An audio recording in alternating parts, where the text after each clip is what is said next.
د منی موسم پر راتګ او په لوګر کې د غنمو د کرکیلي وخت پر رسیدو سره په 2500 بزګرانو باندې د غنمو اصلاح شوو تخمونو او کیمیاوي سرې د ویش لړۍ د مرکز په ګډون برکې برک او سرخ ولسوالۍ کې د ملګرو ملتونو د خوړو او کرنې نړیوالې ادارې په مالي مرسته او د یاد ولایت د کرنې او بولګولو او مالداري ریاست په همغږۍ سره چې هر بزګر ته یو بوري د غنمو تخم، یو بوري سپینه سره او یو بوري تور سره ورکول کیږي پیل شو. ورته مهال د لوګر د کرنې او بولګولو او مالداري ریاست مسؤلین وایي د دغه تخمونو ویش څخه موخه د حاصلاتو زیاتوالی او د بزګرانو د غنمو اصلاح شوو تخمونو کرکیلې ته هڅول دي او له بزګرانو څخه غواړي چې له اصلاح شوو تخمونو څخه د کرنې په برخه کې ګټه واخلي ترڅو په راتلونکي وخت کې د خوړو له اړخه شتمن واوسي. 1500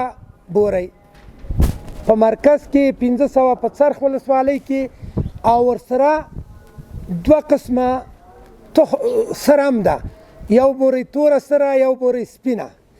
او د برکې برک په ولسوالۍ کې یوازې 1500 سهمونه دي چې دا سهم بیا یوازې غنم دي. له بل پلوه بیا یو شمېر بزګران د تخمونو او کیمیاوي سرې په ترلاسه کولو سره خوښ دي او زیاتوي چې دغه مرستې د دوی لپاره د کرنې په برخه کې کافي نه دي او په راتلونکي وخت کې د لا زیاتو کرنیزو اړینو توکو غوښتونکي شول. ما میخوایم از بساط خارجی و داخلی که همراه ما کمک کنه که تخم اصلاح شده و شوره برای ما بده که ما حتی بتونیم که 10 جریب زمین خود به حساب به طریقه خیلی خوب سالم بکش کنیم.